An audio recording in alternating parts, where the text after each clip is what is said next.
నమస్కారం వి digital news కి స్వాగతం ముందుగా బులెటిన్ హెడ్లైన్స్ చిత్తూరు జిల్లా జీడీ నెల్లూరులో పర్యటించిన ముఖ్యమంత్రి చంద్రబాబు క్షేత్రస్థాయిలో తిరిగితేనే ప్రజల బాధలు తెలుస్తాయని వ్యాఖ్య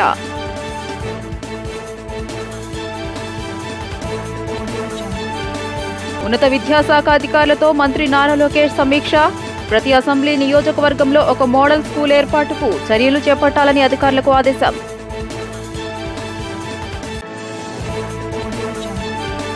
పసిపిల్లల్ని అమ్మి సొమ్ము చేసుకుంటున్న ముఠాను అరెస్టు చేసిన బెజవాడ పోలీసులు ముగ్గురు చిన్నారులను అక్రమార్కుల చేతుల నుంచి క్షేమంగా కాపాడామన్న సిపి రాజశేఖర్ బాబు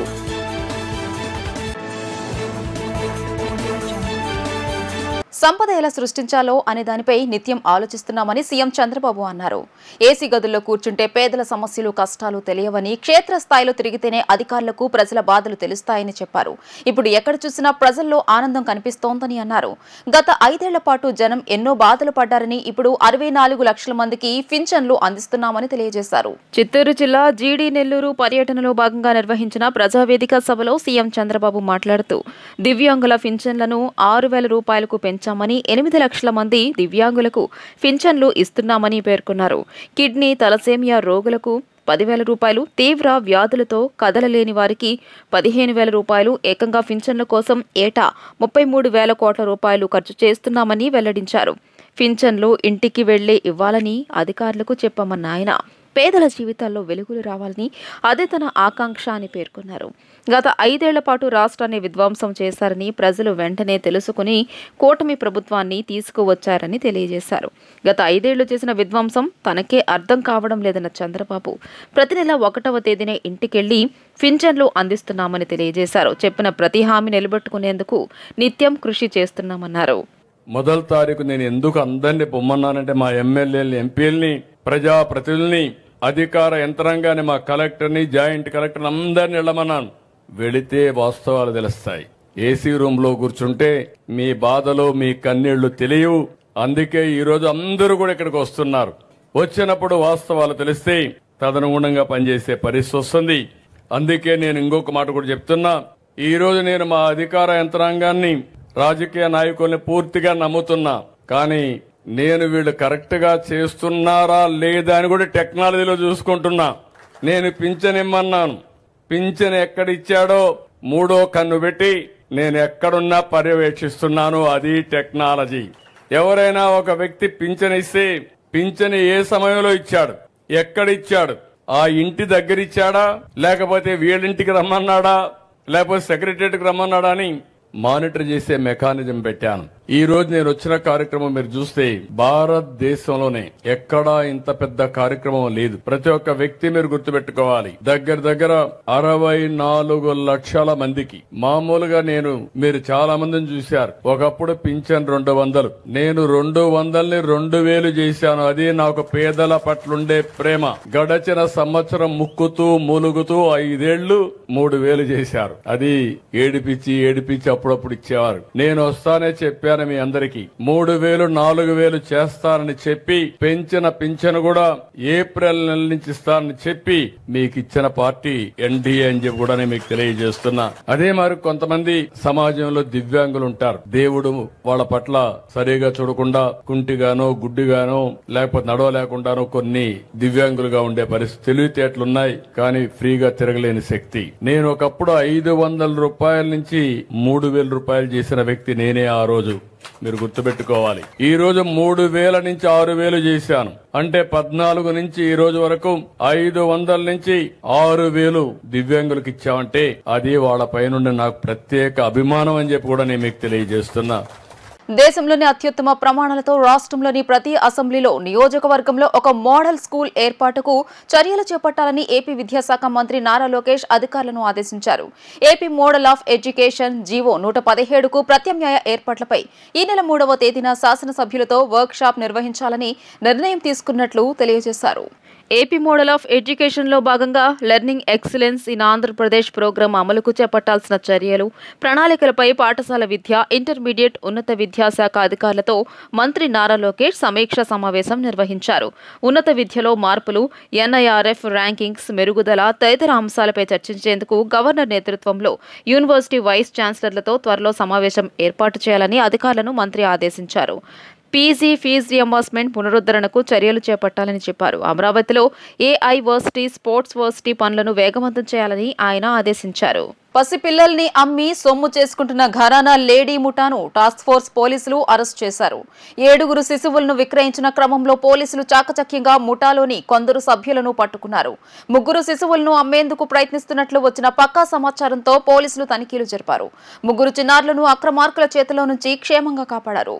నగరంలోని సిపి కార్యాలయంలో ఏర్పాటు చేసిన విలేకరుల సమావేశంలో సిపి రాజశేఖర్ బాబు మాట్లాడుతూ, ఉత్తరాది రాష్ట్రాల నుంచి శిశువులను తీసుకొచ్చి రాష్ట్రంలోని వివిధ ప్రాంతాల్లో విక్రయిస్తున్నట్లు ప్రాథమిక దర్యాప్తులో గుర్తించారు. మాతృ శోకాన్ని మిగులుస్తోన్న ఈ ముఠా మూలాలను వెలికి తీసేందుకు ప్రత్యేక బృందాలను రంగంలోకి దించారు. తాజాగా విక్రయించిన 4 శిశువులను కూడా త్వరితగతిన కాపాడేందుకు బృందాలు విస్తృతంగా గాలింపు చేపట్టాయి. సితారా సెంటర్కు చెందిన 31 ఏళ్ల బలగం సరోజిని నేతృత్వంలోని శిశువు విక్రయ ముఠాను పోలీసులు చాకచక్యంగా పట్టుకున్నారు. విస్తుపోయే వాస్తవాలను వెలుగులోకి తీసుకొచ్చారు. నున్నా పోలీస్ స్టేషన్ పరిధిలోని ప్రకాష్ నగర్ ప్రాంతంలో పిల్లలను విక్రయించేందుకు ప్రయత్నిస్తున్న 5 మహిళలను టాస్క్ ఫోర్స్ నున్నా పోలీసులు అదుపులోకి తీసుకున్నారు. వారి నుంచి ఓ మగ శిశువును విక్రయించగా వచ్చిన 4 లక్షల రూపాయల నగదును స్వాధీనం చేసుకున్నారు. చిన్నపిల్లల విక్రయాల్లో కీలకంగా వ్యవహరిస్తున్న పాత నేరస్తురాలు బలగం సరోజిని తో పాటు అజిత్ సింగ్ నగర్ ప్రాంతానికి చెందిన షేక్ ఫరీనా, షేక్ సైదాబి, ప్రకాష్ నగర్ కు చెందిన కొవ్వరపు కరుణశ్రీ, పెదాల శిరీషలను అరెస్టు చేశారు. లతా కుమారి, అదేవిధంగా నార్త్ ఏసీపీ శ్రవంతి రాయ్ గారి ఆధ్వర్యంలో ఈరోజు నున్న ఇన్స్పెక్టర్, అదేవిధంగా టాస్క్ ఫోర్స్ ఇన్స్పెక్టర్ కలిసి వీరు చాలా మంచి కేసుని ఈరోజు క్రాక్ చేయడం జరిగింది. ఇందులో ముఖ్యంగా చిన్నపిల్లల్ని అక్రమంగా విక్రయించే ముఠాని ఈరోజు అరెస్ట్ చేయడం జరిగింది. ఇందులో 5 మెంబర్స్ అరెస్ట్ చేయడం జరిగింది. ఇందులో బలగం సరోజిని, ఈమె విజయవాడ సితారా సెంటర్ ఏరియాకి చెందింది. అదేవిధంగా షేక్ ఫరీనా అజిత్ సింగ్ నగర్ చెందింది. సైదాబి అజిత్ సింగ్ నగరు, కోవర కరుణశ్రీ ప్రకాష్ నగరు, అదేవిధంగా పెదాల శిరీష ప్రకాష్ నగర్. 5 కూడా ఈరోజు అరెస్ట్ చేసి 3 చిన్నపిల్లల్ని ఈరోజు మనం రెస్క్యూ చేయడం జరిగింది. ఈ 3లో 2 మేల్ బేబీస్, అదేవిధంగా ఒక ఫిమేల్ బేబీ ఉన్నారు. సో ఇందులో వివరాల్లోకి వెళ్తే, ఈ విజయలక్ష్మి అనే ఈ బలగం సరోజిని అనే ఈమె అంతకుముందు కూడా కొన్ని ఇటువంటి అఫెన్సెస్లో, చైల్డ్ ట్రాఫికింగ్ అఫెన్సెస్లో ఉంది. హైదరాబాద్లో అంతకుముందు ఈమె అరెస్ట్ అయి జూలై నెలలో రిలీజ్ అయింది. రిలీజ్ అయిన తర్వాత 7 మందిని చిన్నపిల్లల్ని తీసుకొచ్చి అక్రమంగా విక్రయించినట్టు తెలుస్తూ ఉంది. ఈరోజు 3 మనము రెస్క్యూ చేశాం. ప్రకాష్ నగర్ ఏరియాలో ఈ 3 పిల్లల్ని కూడా రెస్క్యూ చేయడం జరిగింది. మరొక 4 పిల్లలు వివిధ ప్రాంతాల్లో ఈమె అమ్మేసినట్టు తెలుస్తూ ఉంది. వారిని కూడా రెస్క్యూ చేయడానికి మా పోలీస్కి దగ్గరికి తీసుకొని వచ్చి స్వాధీనపరచుకోవడానికి మేము ప్రయత్నిస్తున్నాము. దాని మీద స్పెషల్ టీమ్స్ కూడా ఆల్రెడీ ఉన్నాయి, పనిచేస్తున్నాయి. Mostly in idea up to ఆ 4 కూడా మనము తీసుకురావడం జరుగుతుంది. ముఖ్యంగా ఇందులో ఈ విజయలక్ష్మి అనే ఆమెతో ఈమె పరిచయం అయింది. ముందు ఈ బలగం సరోజిని పరిచయం అయి ముందు ఎక్స్ డొనేషన్కి డబ్బులు తీసుకునేది. ఈ విజయలక్ష్మి అనే ఆమె సంతాన సాఫల్య కేంద్రంలో పనిచేసేది. ఆమె పరిచయం అయ్యి ఆమె ద్వారా ఈమె కొందరిని తీసుకొచ్చి ఎక్స్ డొనేట్ చేయించేది. తర్వాత ఈ ఎక్స్ డొనేషన్ అనేది దీంట్లో పెద్ద డబ్బులు రావట్లేదు, కమిషన్ రావట్లేదు, కాబట్టి ఇట్లా చిన్నపిల్లల్ని కొని అమ్మితే ఎక్కువ డబ్బులు వస్తుంది అనేసి ఈమె భావించి 2 ముఖ్యంగా ప్రీతి కిరణ్ అనే ఢిల్లీకి చెందిన ఒక లేడీ, అదేవిధంగా అహ్మదాబాద్ చెందిన అనిల్ అనే 2 వ్యక్తులను పరిచయం చేసుకొని నార్త్ ఇండియా నుంచి అక్కడ ఈ పిల్లల్ని వారు కొనేసేసి ₹1,00,000 నుంచి ₹3,00,000 వరకు కొనుక్కొని ఇక్కడ 5-6 lakhsకి అమ్మడం అనేది జరుగుతూ ఉంది. సో ఏలూరు గుంటూరు పరిధిలో 4 పిల్లల్ని అమ్మింది. వాటిని త్వరలోనే రెస్క్యూ చేయడం జరుగుతుంది. ఈరోజు ఈ 3 పిల్లలు కూడా అమ్మే ప్రయత్నంలో ఈరోజు మనము వీరిని అదుపులోకి తీసుకొని వీరి దగ్గర నుంచి 4 లక్షల రూపాయల డబ్బులు కూడా స్వాధీనం చేసుకోవడం జరిగింది. ఇది చాలా చాలా సీరియస్ అఫెన్సు. జూనియర్ జస్టిస్ యాక్ట్ కింద, అదేవిధంగా BNSS కింద డిఫరెంట్ సెక్షన్స్ కింద ఈరోజు కేసు నమోదు చేసి నున్న పోలీస్ స్టేషన్లో కేసు నమోదు చేసి ఏసీపీ లతా కుమార్కి ఐఓగా నియమించడం జరిగింది. అధికారం కోల్పోయినా అబద్దాలు ఆడటంలో వైఎస్ఆర్సీపీ నేతలు ఆ పార్టీ అధినేత ఎక్కడా తగ్గడం లేదని జలవనరుల శాఖ మంత్రి నిమ్మల రామానాయుడు ఆగ్రహం వ్యక్తం చేశారు. ప్రజలను ఏమార్చడానికి అబద్దాలు ఆడటానికి వైఎస్ఆర్సీపీ నేతలు పోటీ పడుతున్నారని ఎద్దేవా చేశారు. బడ్జెట్ కేటాయింపుల్లో వెలుగొండకు 3,000 కోట్ల రూపాయలు కేటాయించాలని వైఎస్ఆర్సీపీ ఎమ్మెల్యే చంద్రశేఖర్ మాట్లాడుతున్నారంటే వెలుగొండ పూర్తవ్వలేదనే నిజాన్ని అంగీకరిస్తున్నారని ఆయన తెలియజేశారు. ఈ సందర్భంగా మంత్రి నిమ్మల రామానాయుడు మాట్లాడుతూ పూర్తికాని ప్రాజెక్టును నాడు జగన్ జాతికి ఎలా అంకితం చేశారో సమాధానం చెప్పాలని డిమాండ్ చేశారు. తండ్రి శంకుస్థాపన చేస్తే కొడుకు పూర్తి చేశాడని, పూర్తికాని ప్రాజెక్టుకు సంబరాలు ఎలా చేశారని నిలదీశారు. నేడు బడ్జెట్లో కేటాయింపులు అడుగుతున్న మీరు వెలుగొండ పూర్తయినా నీరివ్వట్లేదని, మీ అసత్య అవినీతి పత్రికలో అబద్దాలు ఎలా రాయిస్తారని ప్రశ్నించారు.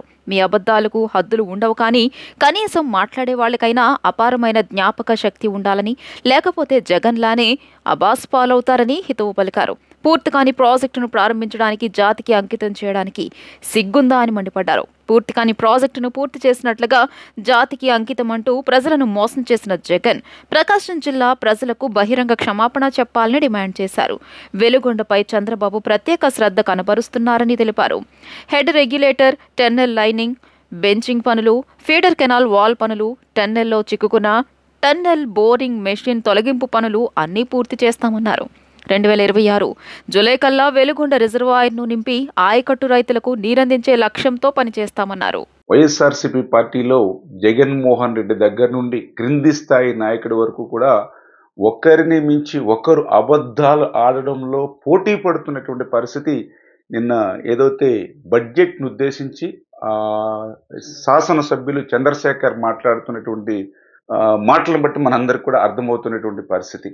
ఏదైతే నిన్న ఎమ్మెల్యే చంద్రశేఖర్ గారు మాట్లాడుతూ వెలుగొండకు 3,000-4,000 కోట్లు బడ్జెట్లో పెట్టవలసింది 300 కోట్ల రూపాయలు పెట్టారని ఆయన ఏదైతే ఎద్దేవా చేస్తూ ఉన్నాడో, మరి నేను అడుగుతూ ఉన్న జగన్మోహన్ రెడ్డిని సూటిగా, మరి 3,000-4,000 కోట్లు పెడితేనే కానీ పూర్తి అవ్వదని సాక్షాత్తు మీ ఎమ్మెల్యే ఈరోజు చెప్తూ ఉన్నాడంటే, అట్లాంటి పూర్తి కానిటువంటి ప్రాజెక్టుని పూర్తి చేశానని చెప్పి ఎట్లా వెలుగొండను జాతికి అంకితం చేస్తావు ఆ రోజు అని చెప్పి జగన్మోహన్ రెడ్డిని సూటిగా నేను అడుగుతూ ఉన్నా. ఆ రోజు ఏదైతే తండ్రి శంకుస్థాపన చేస్తే కొడుకు పూర్తి చేశాడని ఎట్లా మీరు మరి ఆ రోజు సంబరాలు చేసుకున్నారని చెప్పి ఈరోజు జగన్మోహన్ రెడ్డిని సూటిగా అడుగుతూ ఉన్నా. మీ అసత్య అవినీతి పత్రిక మరి ఏదైతే వెలుగొండ పూర్తి అయిపోయింది, నీళ్ళు ఇవ్వట్లేదు ఈ ప్రభుత్వాన్ని అంటే ఇంకా 4,000 కోట్లు పెట్టవలసి ఉండగా కూడా అట్లాంటి అబద్ధపు రాతలు ఎట్లా మీ అవినీతి పత్రికలో రాస్తారని చెప్పి సూటిగా నేను ప్రశ్నిస్తూ ఉన్నా. అంటే నేను ఎప్పుడు అదే చెప్తూ ఉంటా, అబద్ధాలు ఎట్లయినా మాట్లాడొచ్చు, ఎలాగైనా మాట్లాడొచ్చు, ఎప్పుడైనా మాట్లాడొచ్చు, కానీ అబద్ధాలు మాట్లాడే వాళ్ళకి కూడా అపారమైనటువంటి జ్ఞాపక శక్తి ఉండాలి, లేదంటే ఇట్లానే అబాసు పాలైపోయేటువంటి పరిస్థితి ఉంటుందని చెప్పి తెలియజేసుకుంటూ, ఖచ్చితంగా ఏదైతే ఆ వెలుగొండ ఏదైతే ఉందో మరి ఏదైతే హెడ్ రెగ్యులేటర్కి సంబంధించి అక్కడ వింగ్స్ కానీ రిటైనింగ్ వాళ్ళు పూర్తవుతేనే కానీ మరి వెలుగొండకి నీరు తీసుకురాలేము. ఏదైతే టన్నెల్ 1 ముందు టన్నెల్ 2లో తవ్వినటువంటి 1,20,000 క్యూబిక్ మీటర్లు తొలగిస్తేనే కానీ వెలుగొండకు నీరు తీసుకురాలేము. ఏదైతే టన్నెల్ 2లో ఇప్పటికి కూడా 6.8 కిలోమీటర్స్ లైనింగ్ కానీ 2 మీటర్స్ బెంచింగ్ కానీ ఏదైతే ఉందో అది పూర్తి కాకుండా వెలుగొండకు నీరు తీసుకురాలేము. ఏదైతే వెలుగొండ టన్నెల్ 2లో చిక్కుపోయినటువంటి ఆ యొక్క టన్నెల్ బోరింగ్ మిషన్ ఏదైతే ఉందో కోర్టు వివాదాల్లో దాన్ని పరిష్కరించి దాన్ని వెలుపలకు తీస్తేనే కానీ వెలుగొండకు నీరు తీసుకురాలేము. ఏదైతే అత్యంత వెనకబడినటువంటి ప్రకాశం జిల్లా ప్రజలను కూడా ఏ రకంగా మోసం దగా చేశావో ఆ ప్రజలకి ఈ జగన్మోహన్ రెడ్డి బహిరంగంగా క్షమాపణలు చెప్పాలని చెప్పి డిమాండ్ చేస్తూ ఖచ్చితంగా ఈరోజు మరి చంద్రబాబు నాయుడు గారు కృత నిశ్చయంతో ఉన్నారు. ఆ రోజు ఏదైతే పునాది రాయి వేసింది వెలుగొండకి చంద్రబాబు నాయుడు గారు, మళ్ళీ రేపు 2026 జూన్కి పూర్తి చేసి జూలైకి ఆ యొక్క కృష్ణా నీళ్లు మరి యొక్క వెలుగొండకి తీసుకొచ్చేటువంటి బాధ్యత ఈవేళ చంద్రబాబు నాయుడు గారు ఎన్డీఏ ప్రభుత్వం తీసుకుంటుందని చెప్పి మీ ద్వారా అందరికి కూడా తెలియజేస్తున్నాను. ఏపీ విద్యా ఐటీ శాఖ మంత్రి నారా లోకేష్ కర్నూలు జిల్లాలోని సుప్రసిద్ధ పుణ్యక్షేత్రం మంత్రాలయం విచ్చేశారు. ఇక్కడి రాఘవేంద్ర స్వామి వారిని దర్శించుకున్నారు. స్థానికంగా ఉన్న మాంచాలమ్మ అమ్మవారిని దర్శించుకుని ప్రత్యేక పూజలు నిర్వహించారు. రాఘవేంద్ర స్వామి గురు వైభవోత్సవాల్లో పాల్గొనడంపై లోకేష్ స్పందించారు. మంత్రాలయంలో గురు వైభవోత్సవాల్లో పాల్గొనడం చాలా ఆనందంగా ఉందని తెలియజేశారు. రాయలసీమలో వలసలు లేకుండా చూడాలన్నదే కూటమి ప్రభుత్వ లక్ష్యమని వెల్లడించారు. మంత్రాలయం పర్యటన సందర్భంగా స్వామివారి పట్టాభిషేక మహోత్సవం అనంతరం ఆలయంలో జరిగిన రథోత్సవంలోనూ పాల్గొన్నారు. స్వయంగా రథాన్ని లాగారు. ఆలయ ప్రాంగణంలో కొత్తగా నిర్మించిన షాపింగ్ కాంప్లెక్స్ ను ప్రారంభించారు. స్వామి గారిని దర్శించుకోవడానికి నాకు చాలా చాలా సంతోషం అనిపించింది. ఇది నేను రెండోసారి ఇష్టం. పాదయాత్రలో కూడా స్వామి గారి దర్శనం చేసుకోవాలని చాలామంది చాలా విషయాలు చెప్పారు. ఆనాడు మా తల్లికి ఫోన్ చేసి మా తల్లిని అడిగా, మీ అభిప్రాయం ఏంటంటే, అప్పుడు నాకు తల్లి ఒకటే చెప్పింది, నీ మనసులో ఏముందో అది పాటించు అని చెప్పింది. ఆ రోజు మా తల్లి చెప్పినందుకు మనకి నష్టం జరిగింది. స్వామి గారి ఆశీస్సులు తీసుకోవడం జరిగింది. తగ్గినట్టు మిగతా చరిత్రగా మారిపోయింది. ఈరోజు రాష్ట్రంలో నూతన ప్రభుత్వం ఏర్పడిన తర్వాత ప్రజలు చల్లగా ఉండాలి, హాయిగా ఉండాలి, సంతోషంగా బతకాలి. కులాలు, మతాలు, ప్రాంతాలు అతీతంగా తెలుగు ప్రజలు అన్ని రంగాల్లో అగ్రస్థానంలో ఉండాలని లక్ష్యంతో మేము పనిచేస్తున్నాం. ప్రజల ఆశీస్సులు మాకు ఉండాలి, దీవెనలు మాకు ఉండాలి. అహర్నిశలు మీకోసం శ్రమిస్తున్నాం. రాబోయే రోజుల్లో కూడా ప్రజలు చల్లగా ఉండాలని, వర్షాలు బాగా పడాలి, ప్రత్యేకంగా మన ప్రాంతానికి వలసలు లేకుండా చేయాలనేది ఒక లక్ష్యం. స్వామి గారితో కూడా పోయినసారి పాదయాత్రకు వచ్చినప్పుడు కూడా అందరం మాట్లాడుకున్నాం. ఆ దిశగా మేము పనిచేస్తాం, కష్టపడతాం. మీ ఆశీస్సులు ఎప్పుడు మాకు ఉండాలని ఉన్న ప్రజల్ని కోరుకుంటూ, దేవుడు ఆశీస్సులు మా పైన ఉండాలని ఆశిస్తూ ఆర్మిసలు కష్టపడతాం, పని చేస్తామని అందరూ తెలుపుకుంటూ మీ అందరి దగ్గర తీసుకుంటాం. 2021లో విజయవాడలో జరిగిన కరణం రాహుల్ హత్య కేసులో తాము నిర్దోషులమని, ఆ కేసులో నిందితులుగా ఉన్న పారిశ్రామికవేత్తలు కోగంటి సత్యం, కోరాడ విజయ్ కుమార్ స్పష్టం చేశారు. మాజీ మంత్రి పెద్దిరెడ్డి రామచంద్రారెడ్డి, ఆయన తనయుడు మిథున్ రెడ్డి రాహుల్ కు 50 కోట్ల రూపాయల మేర రుణాలు ఇచ్చారని, ఇంకా రాహుల్ అనేక మంది వద్ద అప్పులు తెచ్చాడన్నారు. వారి రుణాల వసూలు కోసం రాహుల్ హత్య జరిగిందని, ఇందులో తమ ప్రమేయం ఏమాత్రం లేదన్నారు. రాహుల్ హత్య జరిగిన సమయంలో సిపిగా ఉన్న బత్తిన శ్రీనివాసులతో ఎవరు ఫోన్లో మాట్లాడారో వెలికి తీస్తే వాస్తవాలు బయటకు వస్తాయన్నారు.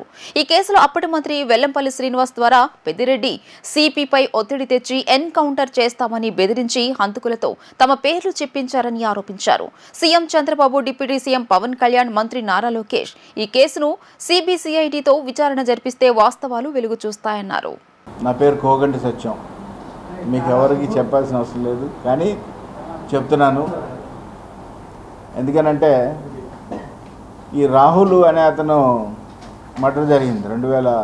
ఆ మర్డర్లో లేనిపోయింది నన్ను, మరి కోరాడ విజయ్ కుమార్ గారిని, మరి అట్లనే ఇంకా కొంతమందిని, ఒక 13 మందిని ఓ స్టోరీ అల్లి ఈ 2021 అండి, ఆగస్టు 2021లో జరిగిందండి.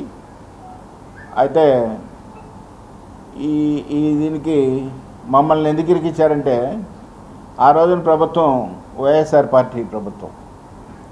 అట్లనే వీళ్ళు ఒక 5 సంవత్సరాలు 4-3 ఏళ్ల క్రితం, అంటే ఈ మర్డర్ జరిగే ముందు, మరి పెద్దిరెడ్డి గారు, వాళ్ళ అబ్బాయి నితిన్ రెడ్డి గారు, అట్లనే బాలినేని శ్రీనివాస్ గారు, అట్లనే ఆ జిల్లాలో ఉన్నటువంటి మంత్రులు అందరూ కూడా పాల్గొని ఆశల సాధనకి పునాది అని చెప్పేసి ఎలా పేపర్లో కూడా న్యూస్ వచ్చింది.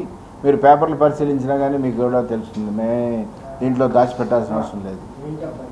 ఆ రోజున ఆ కుర్రాడు చనిపోయిన ముందు రోజు నైటు విజయ్ కుమార్ గారు ఆఫీస్కి వచ్చి వెళుతూ ఉంటే వాళ్ళ కారు ఆపి, ఆ కుర్రాడి కారు ఆపి, ఆ కుర్రాడి డ్రైవర్ కూడా ఉన్నాడు, అతనే ఒక్కడే తోలుకొస్తాడు. కారు ఆఫ్ చేసి ఆ కారులో ఒక 3 ఎక్కించి ఈ ఎల్లంపల్లి సీను తలసల రఘు ఇద్దరు ఆధ్వర్యంలో ఇక్కడ స్టోరీ అంతా రాసి తయారు చేసి మొత్తం అంతా తయారు చేసి చేసేదేమో పెద్దిరెడ్డి గారు నితిన్ రెడ్డి గారు అయితే ఇక్కడ నటించి చక్కగా ఆ కుర్రాడిని చంపేసేసినటువంటి ఆ రోజు చంపినటువంటి వాళ్ళు కూడా నా దగ్గర ఉన్నారు. నేను అందుకే ఈ కేసు సిబిఐకో సిబిసిఐడికో ట్రాన్స్ఫర్ చేయమని చెప్పేసి మన గవర్నమెంట్ అంటే నేను చంద్రబాబు నాయుడు గారి గవర్నమెంట్ వచ్చిన తర్వాత కూడా నేను లెటర్ పెట్టడం జరిగింది. డీజీపీ గారికి, సీఎం గారికి అందరికి కూడా లెటర్స్ పెట్టాను. ఈ కేసు సిబిసిఐడి కానీ సిబిఐ కానీ ఇవ్వండి, నాకు అన్యాయం జరిగింది. ఇలాగా ఎమ్మెల్యేలు వైఎస్ఆర్ పార్టీలో ఉన్నటువంటి ఎమ్మెల్యేలు దాదాపు 30 మంది మంత్రులు, ఎమ్మెల్యేలు, ఎమ్మెల్సీలు నాకు ఫేవర్గా లెటర్స్ ఇచ్చారు. ఇది వైఎస్ఆర్ పార్టీ అధికారంలో ఉన్న రోజుల్లో కూడా కోగంటి సత్యం గారు నిర్దోషి, అతన్ని పెట్టొద్దు, అతన్ని తీసేయడానికి ఎట్లా కూడా ప్రయత్నం తీసేయండి. అలానే విజయ్ కుమార్ వాళ్ళు కూడా ఇలా జరిగిందని చెప్పి తెలిసింది మాకు. ఎందుకంటే వాళ్ళకి తెలియదు కదా ఈ ఎమ్మెల్యేలకి, మంత్రులకి, ఎమ్మెల్సీలకి ఏది పొంగనూరు వాళ్ళు చేయించారు మర్డర్ని. పొంగనూరులో శంకుస్థాపనలో 2000 రూపాయలు ఒక ఫుడ్ భోజనం చొప్పున పెద్ద భారీ ఎత్తున చేసి ఈ కుర్రాడు ఆ విధంగా చేసిన జరిగింది. ఇందులో మేము నిర్దోషులం కాబట్టే ఈ చనిపోయినటువంటి రాహుల్ వాళ్ళ ఫాదర్ కూడా కేసు సిబిఐకి ఇవ్వాలని చెప్పేసి హైకోర్టులో ఫైల్ చేయడం జరిగింది. WP number 2256 of 2024. దోమలు విపరీతంగా పెరిగిపోయి పగలు రాత్రి అనే తేడా లేకుండా ప్రజల రక్తాన్ని పీల్చుకు తింటున్నాయని సిపిఎం ఎన్టీఆర్ జిల్లా కమిటీ సభ్యులు కె దుర్గారావు ఆరోపించారు. రాత్రి సమయంలో నిద్ర కూడా పోలేని పరిస్థితులు ఏర్పడ్డాయని మండిపడ్డారు. 10వ తరగతి ఇంటర్మీడియట్ పరీక్షల నేపథ్యంలో పిల్లలు విపరీతమైన దోమల కారణంగా చదువుకోలేని పరిస్థితి ఏర్పడిందని అన్నారు. దోమల నివారణకు చర్యలు చేపట్టాలని ఆయన డిమాండ్ చేశారు. ప్రతి కుటుంబంలో ఒక్కొక్కరికి ఉచితంగా దోమతెరలు ఇవ్వాలని కోరుతూ వాంబే కాలనీ ఈ బ్లాక్ వద్ద గల శానిటరీ కార్యాలయం వద్ద సిపిఎం పార్టీ ఆధ్వర్యంలో నిరసన కార్యక్రమం జరిగింది.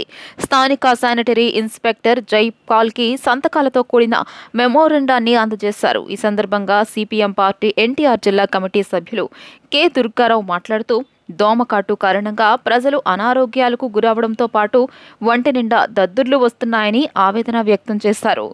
ప్రజలు దోమలతో ఇబ్బంది పడుతున్న తెలుగుదేశం కూటమి ప్రభుత్వం, నగరపాలక సంస్థ అధికారులు పట్టిపట్టనట్లు ఉండడం సరైంది కాదని ఆగ్రహం వ్యక్తం చేశారు. ఇప్పటికైనా అధికారులు స్పందించి దోమల నివారణకు చర్యలు చేపట్టాలని కోరారు. లేని పక్షంలో విజయవాడ నగరంలో ప్రతి డివిజన్లో ఆందోళన చేపడతామని ఆయన హెచ్చరించారు. దోమలు విపరీతంగా పెరిగిపోయినాయి.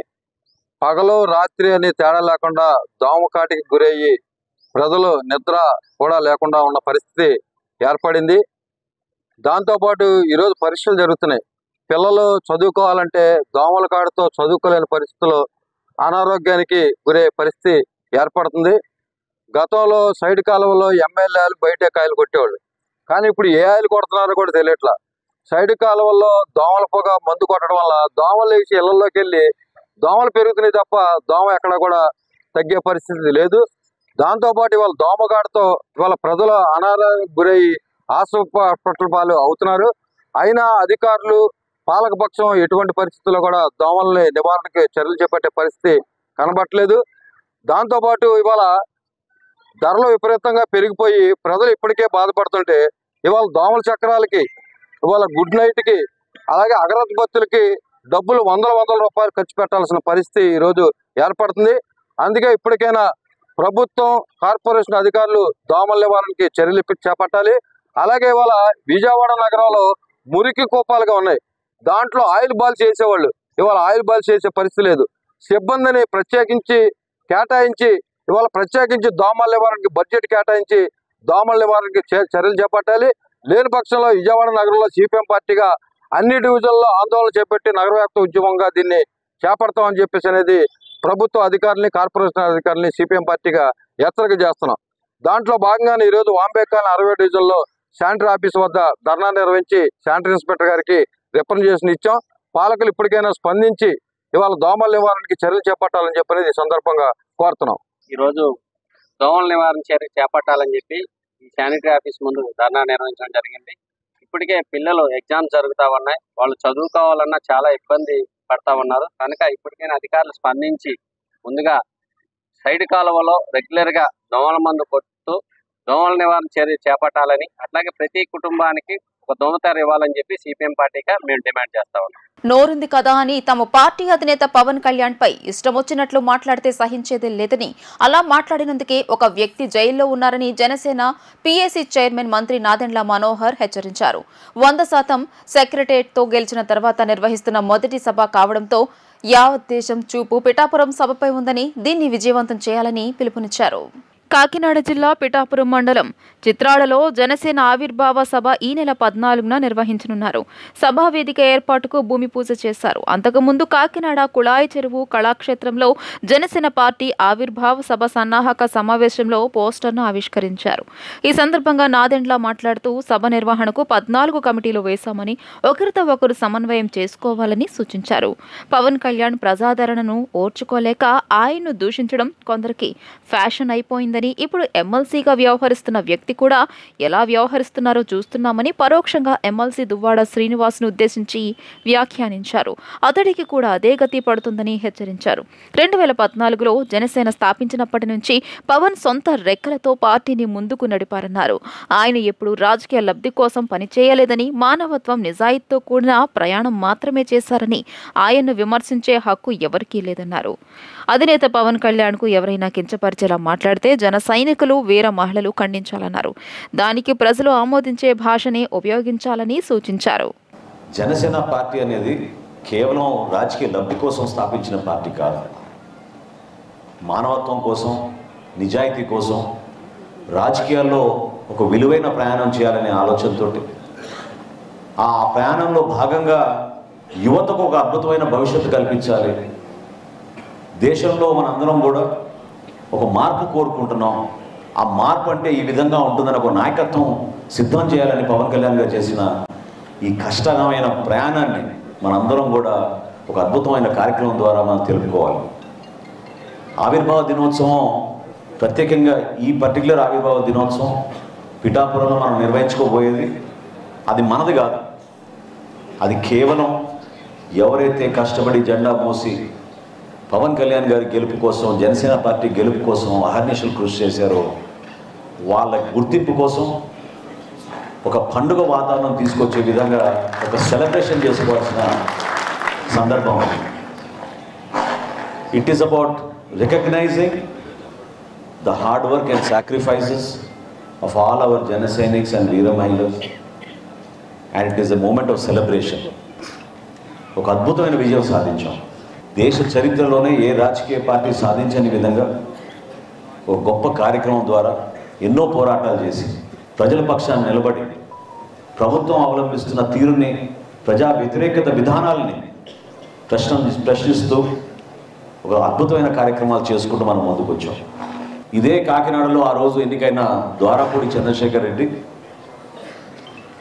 అహంకారంతో పదవి మా చేతిలోకి వచ్చింది, మమ్మల్ని ఎవరేం చేయలేరనే భావనతోటి ఇష్టానుసారంగా నడి రోడ్లో ఏ విధంగా మాట్లాడారో సమాజం అంతా చూసింది ఆ రోజు.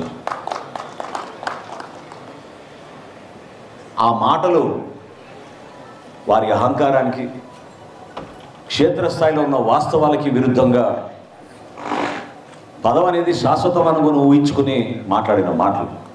ఆ మాటల పైన మన జన సైనికులు, వీర మహిళలు, మన నాయకులు అందరూ కూడా కలిసి ఖచ్చితంగా మీరు క్షమాపణ చెప్పాలి పవన్ కళ్యాణ్ గారికి అని నిరసన తెలపడానికి వస్తే పక్కడబందీగా ప్రభుత్వ యంత్రాంగాన్ని వాళ్ళకి ఆ రోజున్న పలుకుబడిని ఉపయోగించుకుని కావాలని ఆ రోజున ఏ విధంగా దాడి చేశారో మీ అందరూ చూశారు.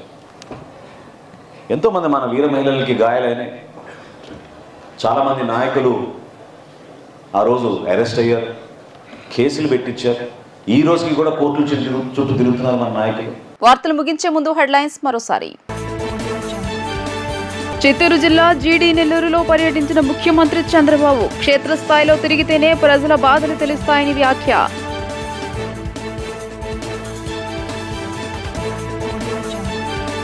ఉన్నత విద్యాశాఖ అధికారులతో మంత్రి నారా లోకేష్ సమీక్ష. ప్రతి అసెంబ్లీ నియోజకవర్గంలో ఒక మోడల్ స్కూల్ ఏర్పాటుకు చర్యలు చేపట్టాలని అధికారులకు ఆదేశం.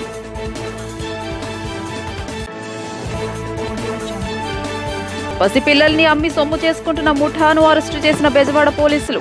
ముగ్గురు చిన్నారులను అక్రమార్కుల చేతుల నుంచి క్షేమంగా కాపాడామన్న సిపి రాజశేఖర్ బాబు.